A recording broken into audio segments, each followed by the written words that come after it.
I like people just to tell me what I'm doing most of the time. I like to be, put in my place. We're talking about the conversation has changed. Just tell me what to do, Danny, but whatever. Danny Dogs on the front line. Hey, I've been waiting for you to say that all my life. Dogs on the front line. It's Danny Dogs on the front line. It's Danny Dogs on the front line. Hey! So obviously, Danny Dork starts off her podcast with a genius freestyle, and you just asked me to start the conversation, and my freestyles just go a little bit different, because I like to chat off, but I also like to sing. This is what we love. It's exciting. I'm really excited to be here. The freestyle is freestyling. We are in your office. We are in your boudoir. We are in your environment. We are in Danny's fucking world. Am I allowed to swear? Yeah. Oh my god, you can swear. Or is this GMTV? No. Have I got to keep it clean? No. You say what you want, babe. Say what you want. I'm what you call super inspired. Just really, really excited. We are girls that have a plan but have no fucking plan all at the same time. So I feel like it is, I don't know, it's just really fetching to be here and just be ready to get stuck in. Yeah. What's next? Well, let's do the intro, and then we can really get stuck into a 1-year anniversary of the So Flippin' Extra podcast. So, hi guys, welcome to another episode of the So Flippin' Extra podcast, a platform for me to express, explore and connect and be so flippin' extra. Why, I hear you ask? Well, because that's what brings me joy. So without further ado, let's get into the podcast because I have a guest. I'm doing my first real visual podcast because shit's changing. It's a year and something's got to change, right? So I think something's got to give. The pressure has to be the pressure has to be applied. The diamonds have to be diamonded. The diamonds have to be diamonded, and we're not talking about blood diamonds either. We're talking about sustainable diamonds. Hey, they're shiny. They're very shiny. Well, hello everybody. My name is Naya, aka Princess Naya, aka Danny's best friend. And today she decided to have me on the show because it's her 1-year anniversary. Yeah. And we're not going to say 1-year anniversary lightly. We're going to say it's been 365 days. Listen, 52 weeks. 52 weeks and counting. And we decided today would be a really good day to explore a little bit of history. Yeah. A little bit of present, and more importantly, a little bit more about your vision and where you're planning to go. Now, it's not about me today, and I will ride the mic. So, as you can see, Danielle is holding an official mic that she didn't tell me that she had because she wanted to upstage me. And it's okay, because I'm here for it. Because why? We're on the So Flippin' Extra show with Danny Dorks, and it couldn't be any other way. So, to give you some context, a year ago to the week, we was brainstorming, talking about what we're doing, and Danny said, so what I'm going to do, one of my plans, it's the end of the quarter, the last quarter of the year, and what I plan to do is I'm going to go live on Instagram, and I'm going to do my chats, because Dan, you've been doing lives on Instagram. I've been doing it for a while. And when she said it to me, I just kind of looked and said, why? I don't really Literally, she did. I don't remember what you said. I was like, I think she's done a bit of a choke moment, because the thing about our friendship and our business relationship and just across the board, we are never not honest, even if it hurts a little bit.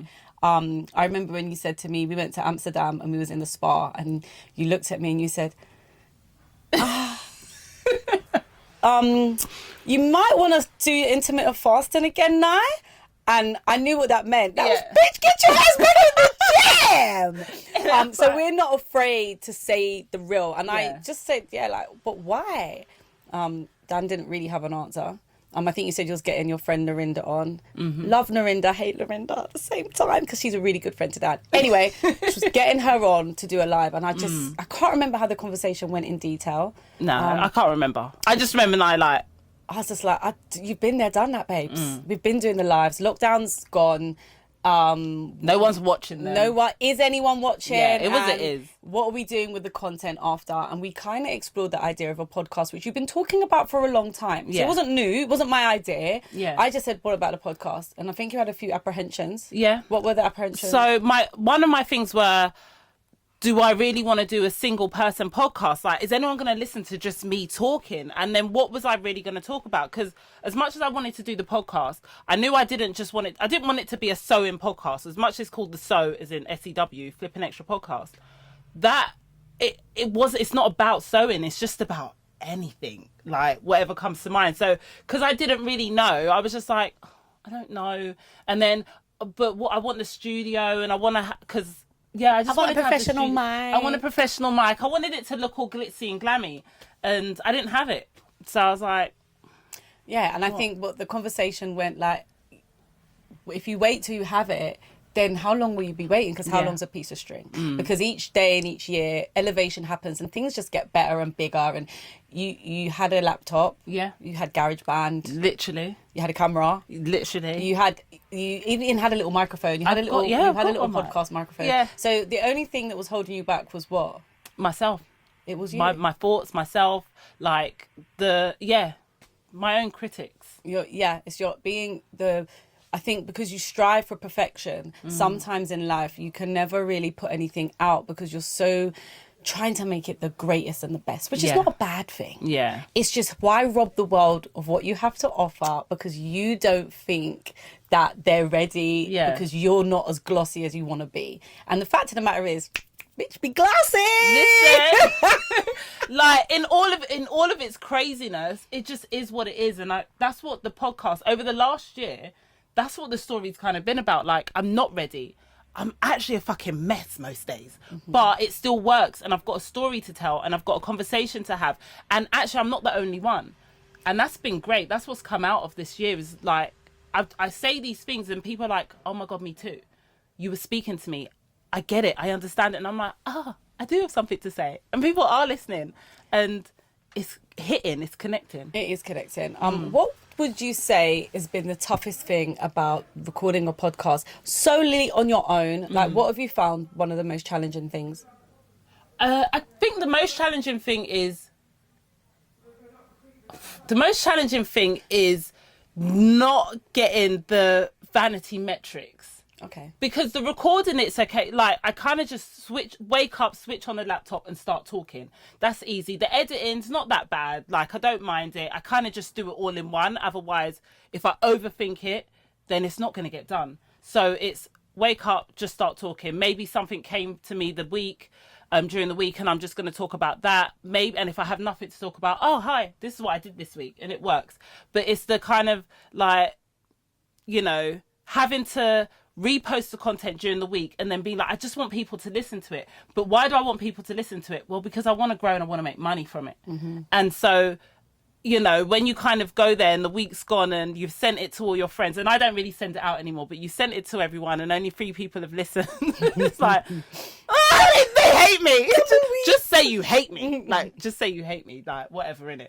So, yeah. Well, do you like talking about that and talking about friends and talking about being supported? I think like you're a serial entrepreneur. You've had many different businesses. You've done dolls, scrunchies, you've done t-shirt workshops, you're selling, you've got denim collections, you've got dresses. I mean, I saw you post up. All right, we're going to talk about the Crocs collab in a little bit. I don't want to peek too early. Yeah. But, you're designing Crocs and upstyling trainers and stuff. I mean, there's no limitations to the ideas and the projects that you have, But when is your earliest memory of realizing that you wanted to do something for yourself and be in charge of your revenue yourself? Because I remember back in the day, you used to work at Lancome, and there was a shift. Because you was a worker bee. I was a worker bee on Foot Locker. But you was a worker bee. But there was a shift. Can you take me back to the earliest memory of the shift? Funny enough, it involves you. So, which most of the stories involve you. Exciting. So you had your performance at that place in Kensington. Your show. The launch party. Yeah. And I had a launch party. What was it called? Archangel. Yes. And I only know because that's where we always used to go there for our drinks. So you had a launch party in Archangel, and I asked if I could finish early. I was working in Lancome. I was a makeup artist for Lancome, and I asked if I could finish early because I had a makeup job. And the thing with Lancome is, whereas with MAC, they support their makeup artists to do outside and freelance.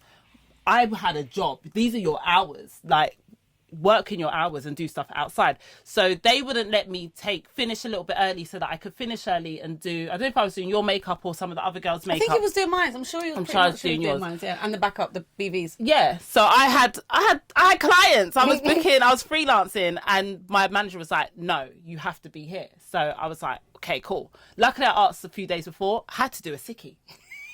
I called in sick. I was like, okay, cool. I didn't even know that. I need to be at the launch party. Like, this is what I want to do. And yeah, obviously called in sick, was there for the day. It's amazing. I always loved being, doing all your gigs, because it's like, oh my God, this is exciting. Ah! But it was like, they're not going to support me. Lancôme's not going to support me. I want to do, and at that point I wanted to be a makeup artist like Pat McGrath. I was like, she's my idol. I love her. And she still is. She's amazing.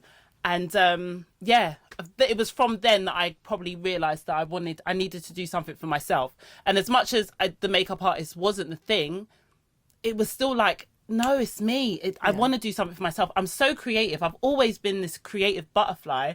It's just landing on something and staying there. So for long enough. For long enough, yeah. I think that is definitely a consistency subject that we'll definitely explore again later. I would like to talk about something that I don't know if many entrepreneurs talk about, or people that work for themselves. We're in a day and age where everyone thinks it's really cool to have your own business. Everyone thinks it's really cool to have an Instagram page where they're selling a service. I don't hear a lot of people talking about how excited they are when it comes to doing their tax return at the end of the year, which is something that entrepreneurs struggle with, because the majority of entrepreneurs are creative like yourself. So talk to me about how you manage the financial obligations of being a mom, being a friend that has friends that do brunch and we go out and we do stuff, and understanding and falling into the understanding that you don't know where the next paycheck is actually coming from. Like, explain to me like how you cope with that,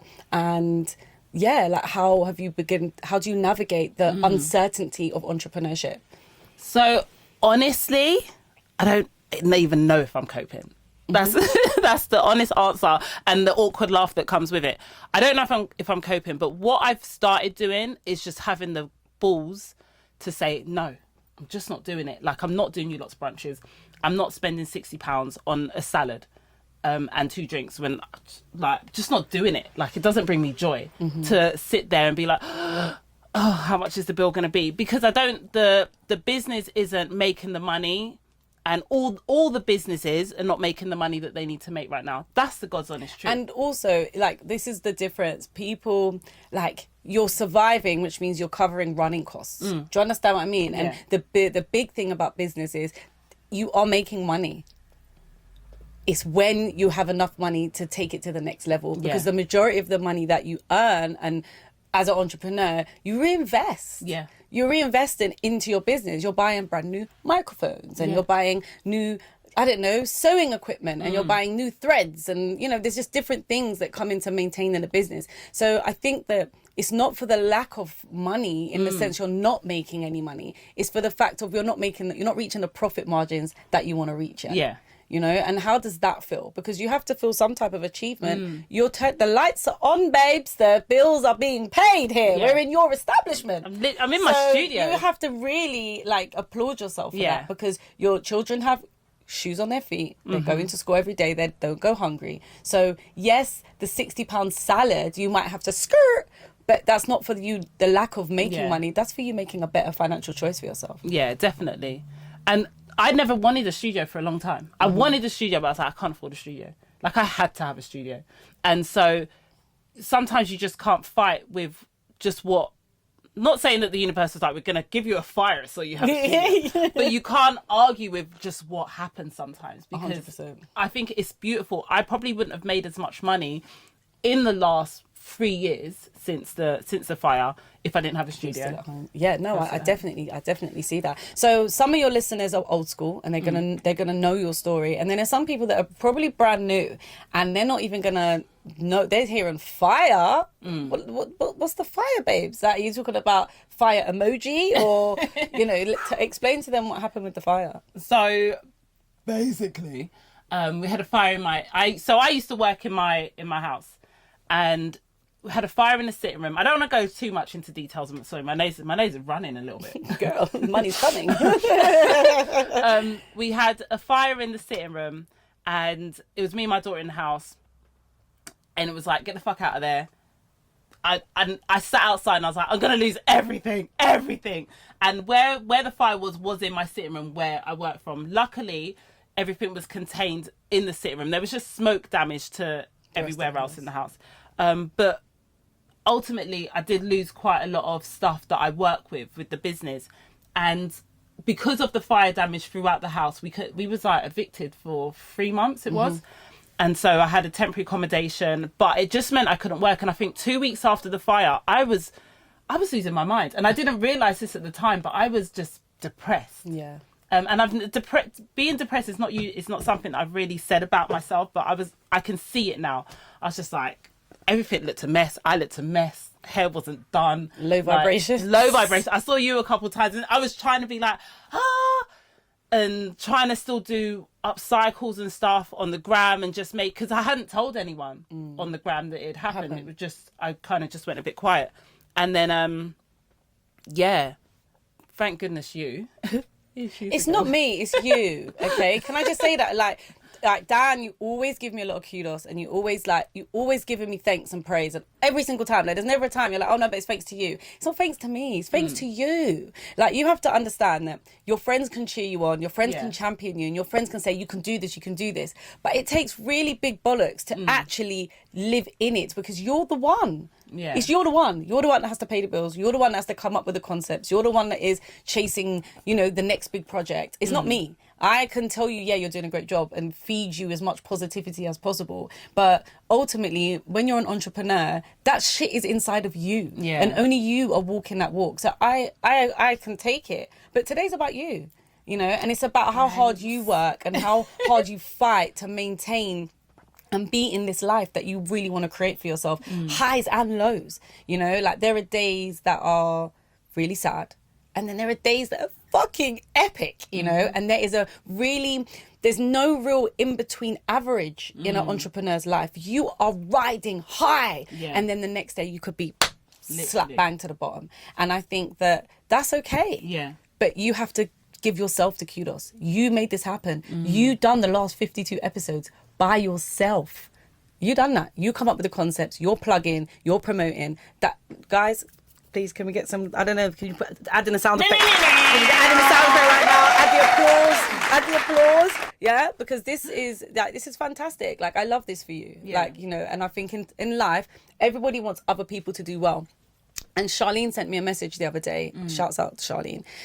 She's in our business network group, gang, and she said to me, Naya, I really want you to do well. I want you to do so well. I'm happy for you to do better than me. And she said, and no one wants anyone to do better than them. Everyone's trying to be the best version and wants to be their self. And that's how I feel about you. Like, everything I've watched you do over the last decade or two have been a beautiful journey, highs and lows, because that you've done some amazing things to get you to this particular space that I don't think you often talk about. Like, you packed yourself up and went to Bali. Like, talk to everybody about what Bali done for you and how a solo trip and a decision to save yourself can change the direction of where you're heading, because I feel like that's a really pivotal moment in your life that perhaps, I'm not sure if you give as much time. Like, tell everyone what happened. What? It's so funny, because with Bali, sometimes I'm like, oh yeah, I went. I went to Bali. Oh yeah, I went on a solo trip to Bali. And then it's like I remind myself how absolutely amazing that trip was. Like, I came back and I feel like I was a whole different person. And I mean, there's a few things that probably I came back from Bali and was like, yeah, shit's got to go. I probably won't talk about shit gonna change. People gonna learn today. They gonna learn today. Gonna learn. I ain't the same person. I'm not the same. The soul has been nurtured. But do you know what it done for me? I was that friend, and I was that person that, like, let's say if my friends are like, we're gonna do this, I'm like, yeah, tell me what we're doing, and just tell me what to do. Here's my money, sort it out. And what Bali made me see about myself is that I can make decisions, and that I can plan stuff, and I can initiate stuff and just do it. I went to Bali and I stayed in 5 accommodations in Bali over the 2 weeks that I was there. And I had when I left Bali, all I had was 2 accommodations booked. Like, which was, I knew where I was going when I got there. And then like my accommodation before the last one, because it was like a beachfront, and I knew I wanted to stay there somewhere towards the end. Didn't know where they was on the map from each other. They were actually quite far away, but cool. I just knew that I was going to go there and I was going to make decisions. So like 2 or 3 days in, I was like, oh, I've got to be out of this Airbnb in 2 days. I need to find somewhere else to go. And I was like, had met some people. Where are you going? Oh, a boot. Was it a boot? Yeah. Oh yeah, I'm going to go there. Gone on, found an accommodation on Airbnb. Airbnb was my best friend on that holiday. And boom, hopped on a scooter with someone and went there. And it was just like not knowing where I was going, what type of people were going to be there, because that shit scares me. I'm scared of dying. I'm scared of someone killing me. Like, and just kind of turning up and being like, I'm scared of spiders, I'm scared of mice, I'm scared of the dark, and just making it work. It just works. Like, remember when I went to Candidly, which was like up north, got there, the hostel was awful, but it got good reviews online. So then who was giving it good reviews? It makes me think, what type of people are you? Stay there one night, heard mice in the night, and was like, boom. I'm bouncing. Hopped on a ferry to go to Nusa Penida for 2 nights. And got a scooter in Nusa Penida, was just riding around, climbing down the mountain. Yeah, down the mountain. down that death trap. And it was just like, I can just make decisions. Like, I don't have to wait for the group to make the decision and say, yeah, okay, yeah, cool. I like people just to tell me what I'm doing most of the time. I like to be, put in my place. We're talking about it. The conversation has changed. Just tell me what to do, daddy, but whatever. But God, that went like baby oil. Just came into my mind. Please, we're not talking about baby oil ever again. It's not the right show for this. Yeah, it's not the right show. Sorry, guys. It's not the right show. But it really gave me a boost. That when I came back, I was like, I'm strong.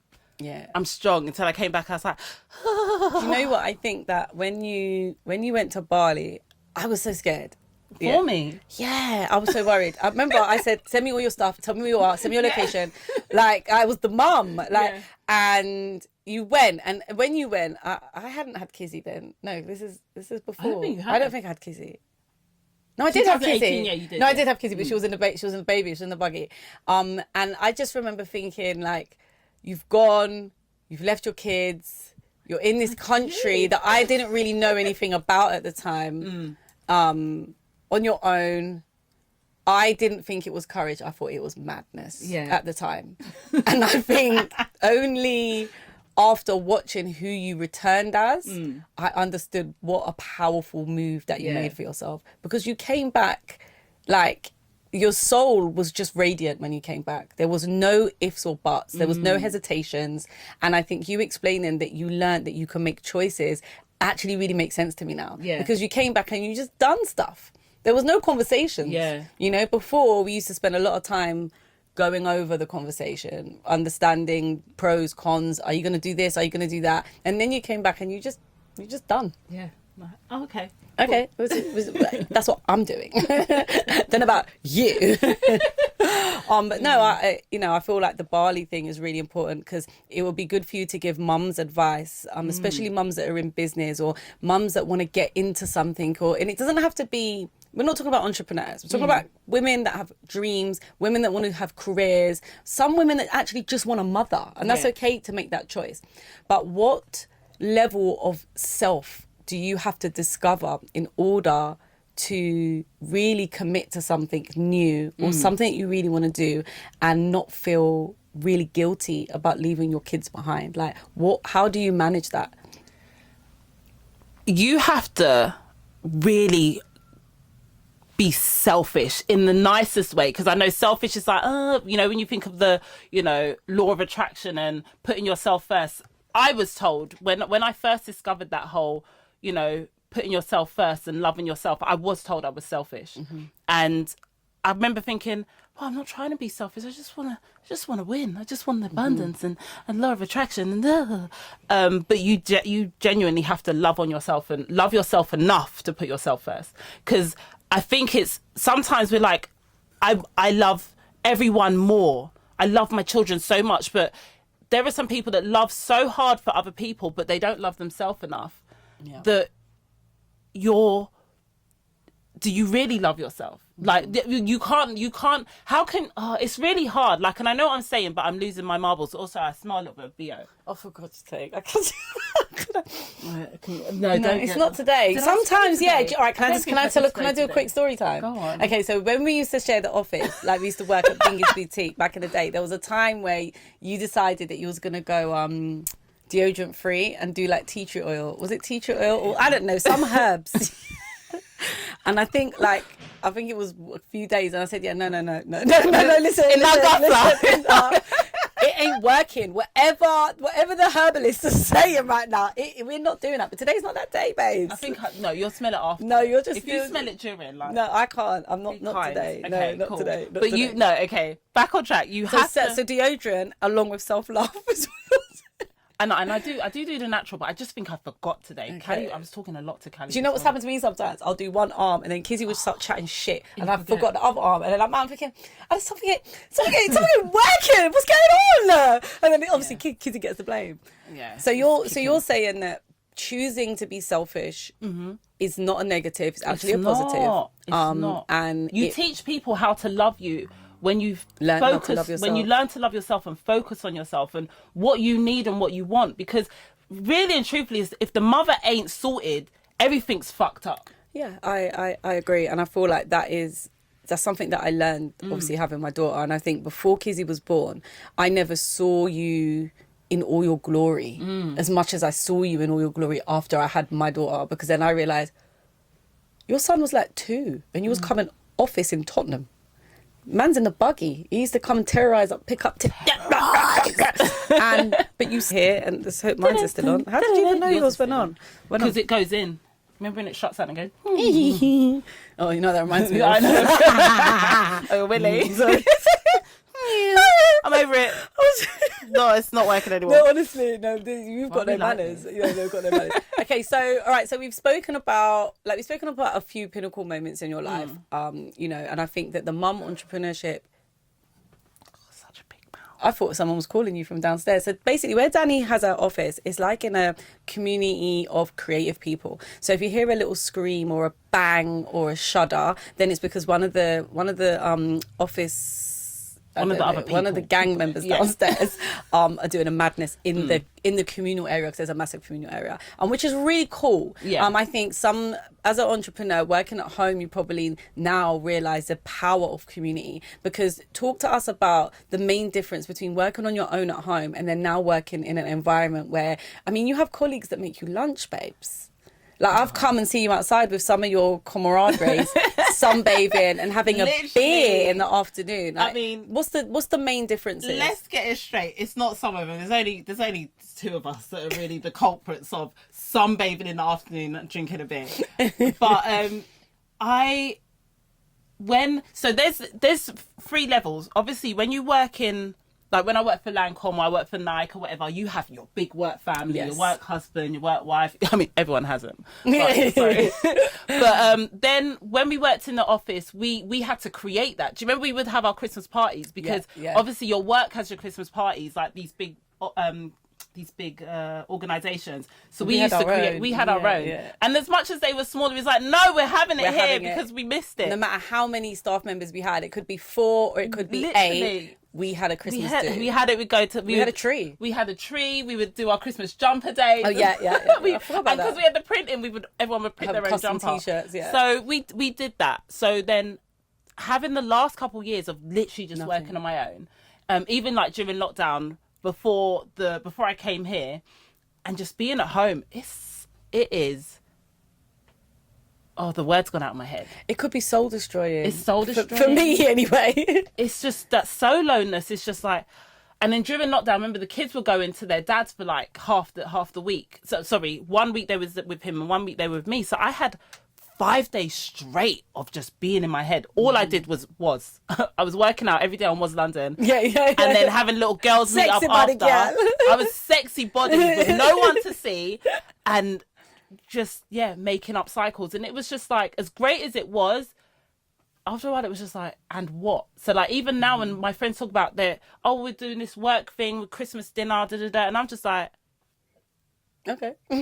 oh, it must be nice. Must be nice. But the thing is, I think that the important thing is to create. Yeah, you know, and we have created that here. Yeah, you do kind of have that here, and then also you have to start to lean out to your entrepreneur friends and be like, guys, we're gonna do a Christmas brunch for all entrepreneurs, and business owners. I think we've been saying it for the last few years and never get around to it. I mean, we always have at the end of the year, we have a end of year meeting, like which was. Every single year we do it, and we go over the year's stuff and blah blah blah blah blah. But not having that day-to-day person to check in with is really, really tough. I think you know, us having a WhatsApp group now where it's just focused on business stuff, it's really helpful.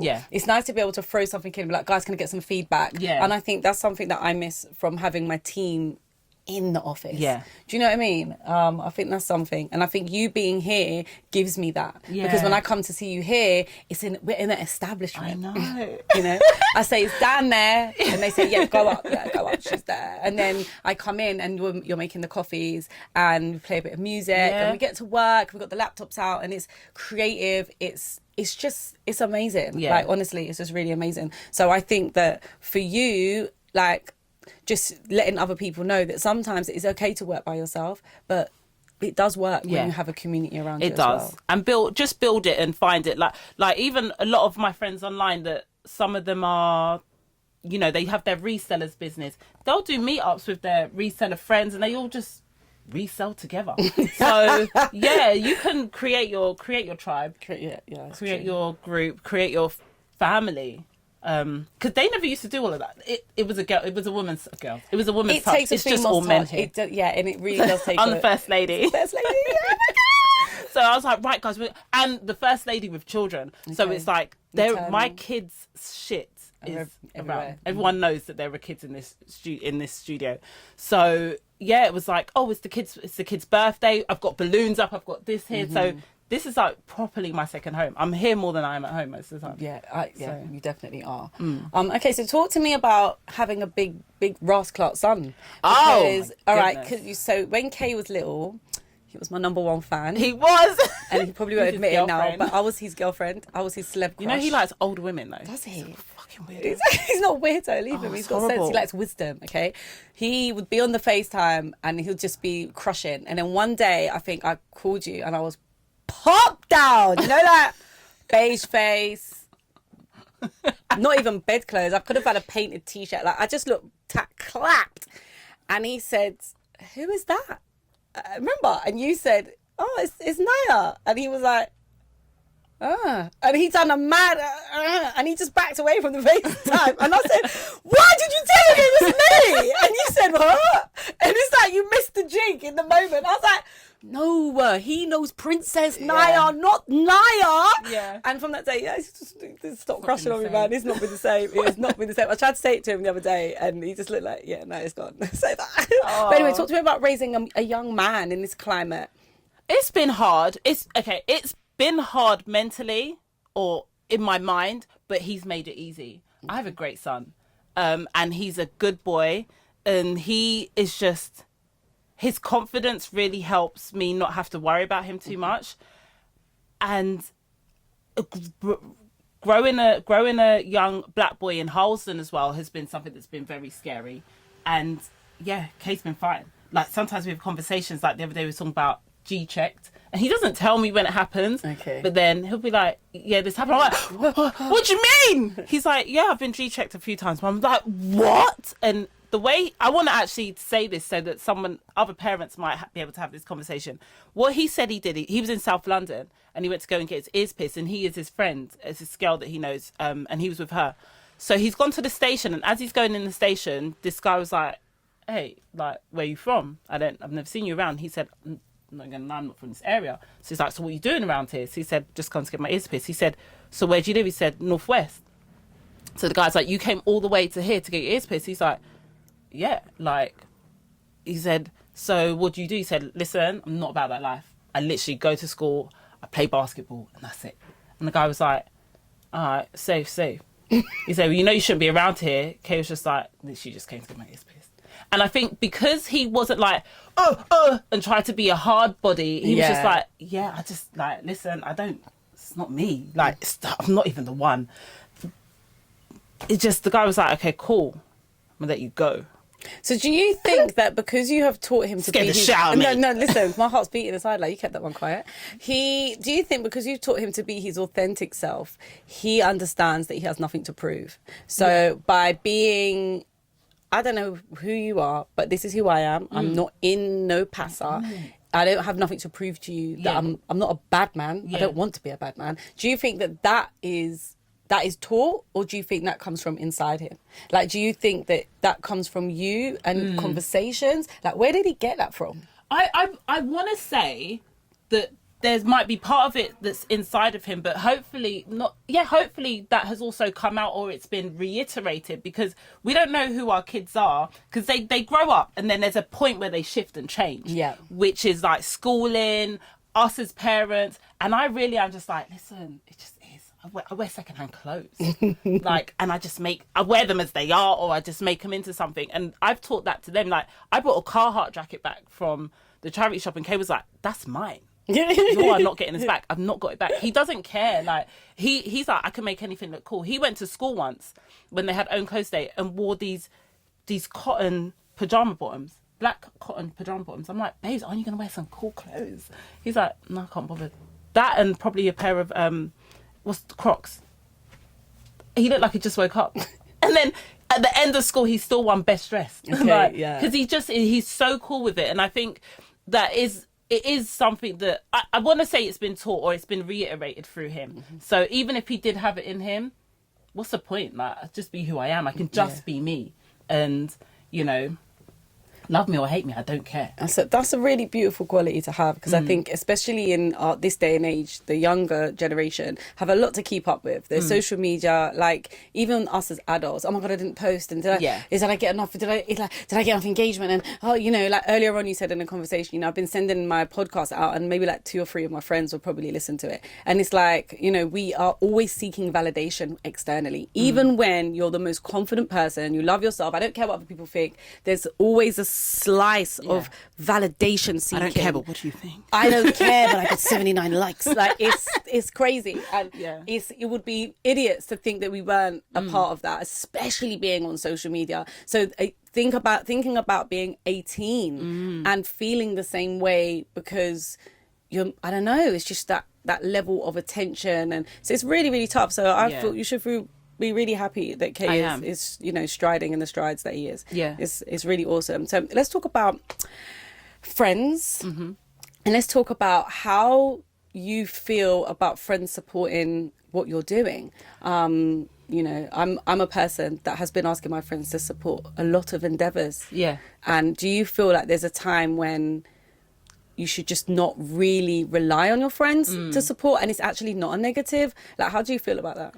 It's taken me a long time to just really realise that your friends aren't, and we've had this conversation before, your friends aren't your audience, your friends aren't your customers, your friends aren't the ones that are going to buy your stuff. They're not going to listen to your stuff. And, if it doesn't align with them, they don't need to. And I wanted to see the numbers. I wanted to see, like, I've had 20 people listen to the validation. And now, sometimes it could be a whole week my podcast has been up and 3 people have listened. It doesn't hit, like, I'm not bothered by it, because as much as I want the podcast to grow so that I can, monetize of it, I also understand that for myself, I am speaking so that I just get confident with speaking, and that when the right person, Oprah, whoever was listening, whoever wants to, be like, she's a podcast. Oh my God, she sounds good. Let's get her in. It doesn't matter. Like, I might be chatting shit, but at the same time, I'd be like, she can hold a conversation. She put in the work. She's put in the work, and she's, it's there. So there's that as well. But also, I make clothes as well. My friends, not you do, but not all my friends buy my clothes. Like, we'll go to a festival and I'm kitted out in differ, like head to toe, outfits banging. I know I'm going to get compliments when I go out, because I always do. They're not asking me, oh, Dan, can you make me something for the festival that we're going to? Like, there was one year I was just like, do any of you guys want to wear one of my extra tops so that we can all have extra together on the back of our thingies? And it was like, tumbleweeds. one of them was like, oh, I'll borrow one. So like, you know. Well, do you know what? I think it's a really interesting topic, and I think that we rely on our friends sometimes a little bit too much to support the areas of our businesses that we want them to support, because we don't want it to be empty. We don't want to look like we failed. Yeah, we don't want it to be empty. And I think that the more you get into business and the more different projects you have, you realize that you're not going to hit everyone. And your friend group just might not be your ideal customer. They're just not for you. And that's actually okay. And what it actually does is, I feel like it gives you a leg, what's the word? Oh my gosh, I was going to say a leg start, but it's not a leg start, a head start. Gosh. I think it gives you that extra peace of mind, knowing that those 3 people that are listening, they're not even my mates, they're real people that are really interested in my shit. I've got some real people. You got some real people. And I think that the more you hone in on the people that want what you're selling, and I don't mean selling like physical, I just mean promoting, talking about, the more you just focus on those people, is the more that those people tell people like them, and you increase your awareness like that.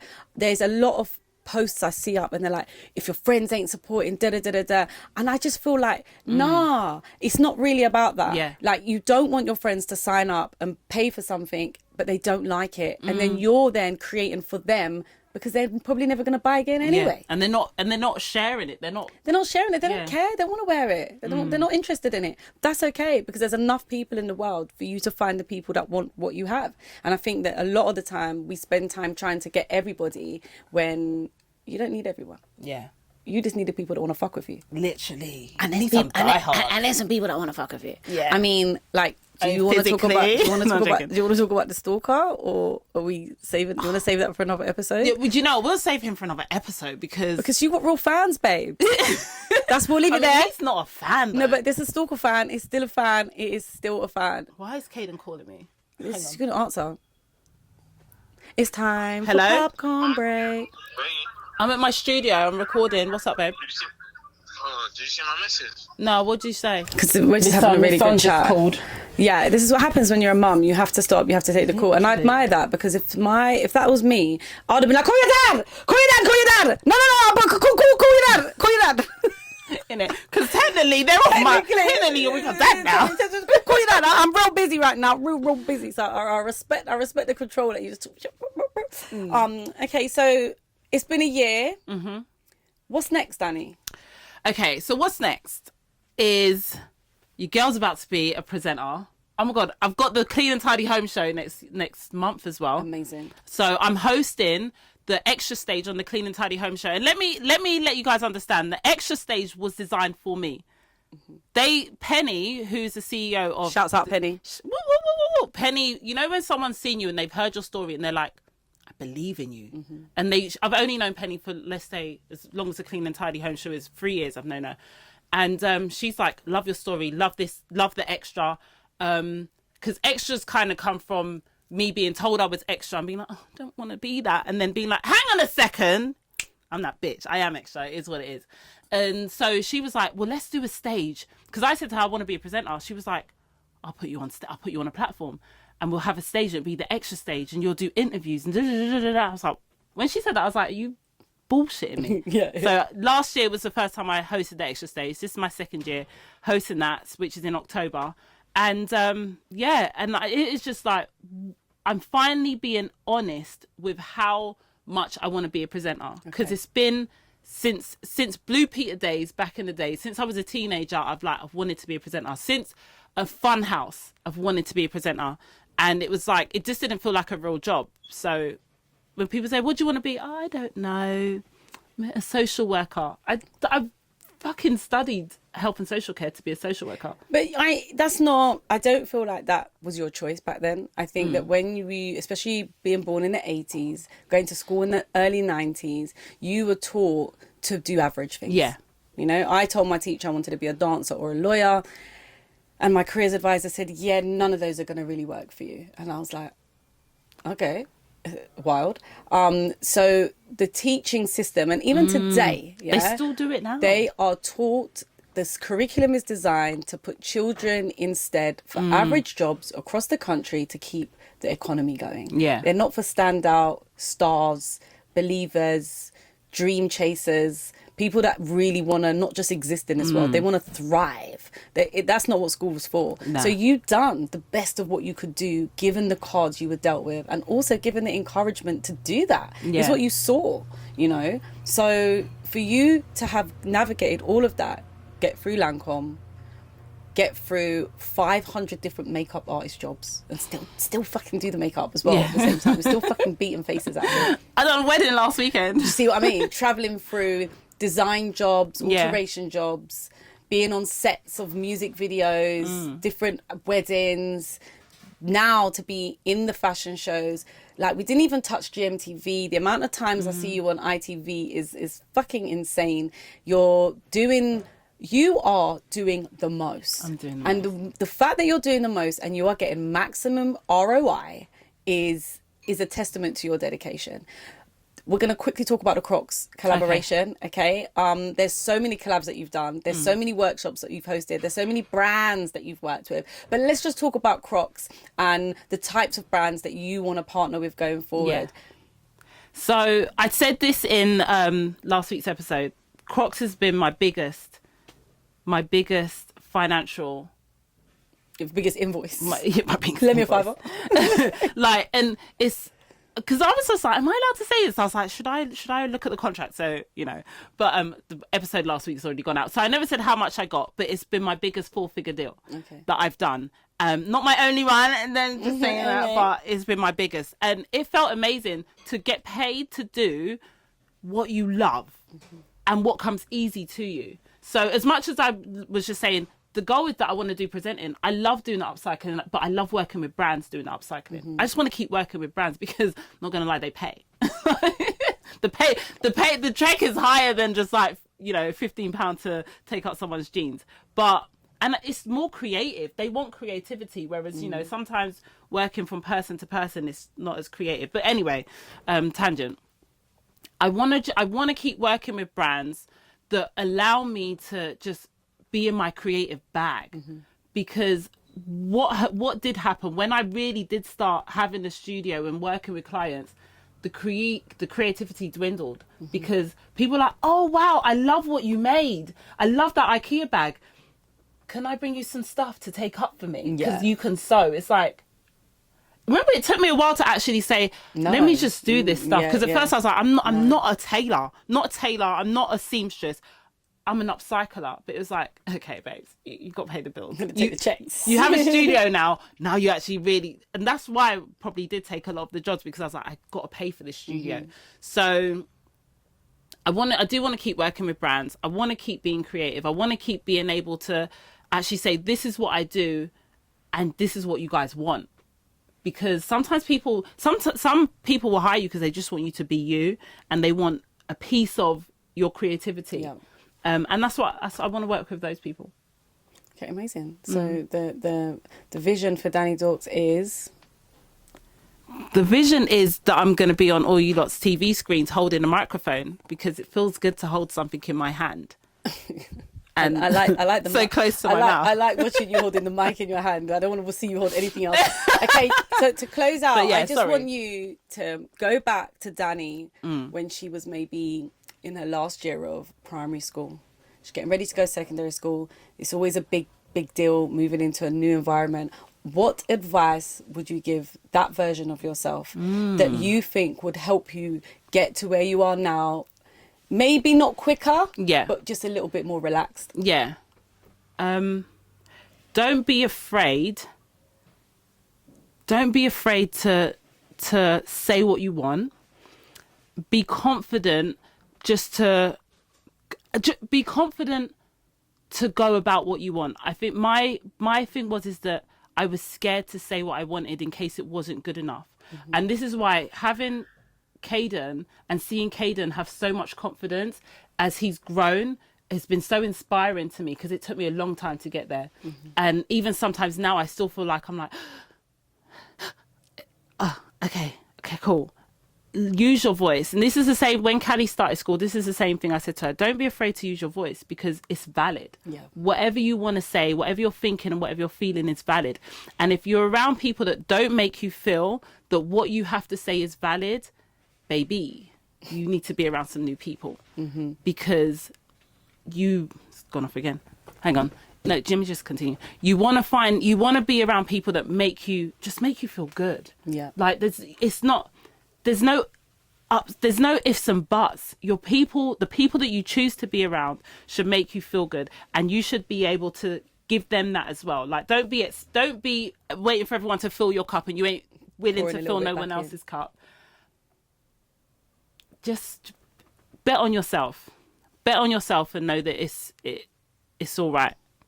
Love that. It's all right to believe in yourself. Well, on behalf of myself, Naya, aka Princess Naya, and all your friends, and probably all your family, we're very proud of you, Danielle. We are so excited to see what the next 12 months are going to hold for you.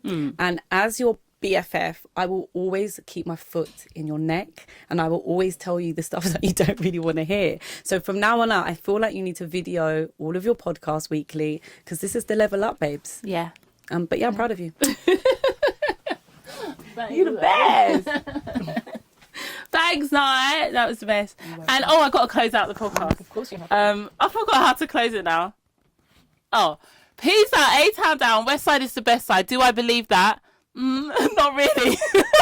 But wherever I'm at, the vibe's at. And the vibe is here today. The vibe is on the So Perfection podcast. The vibe is with Princess Naya. And I want to say thank you to you for interviewing me on my podcast and always just being part of my journey. Like every single fucking part of the journey. Love you. You're there. Love you, babe. Always got your back. Bye, guys. That was so good. High five. I just hope my camera was on for the end. Oh, my You start making goodness. me feet shaky. Oh my God, is it still on? In it?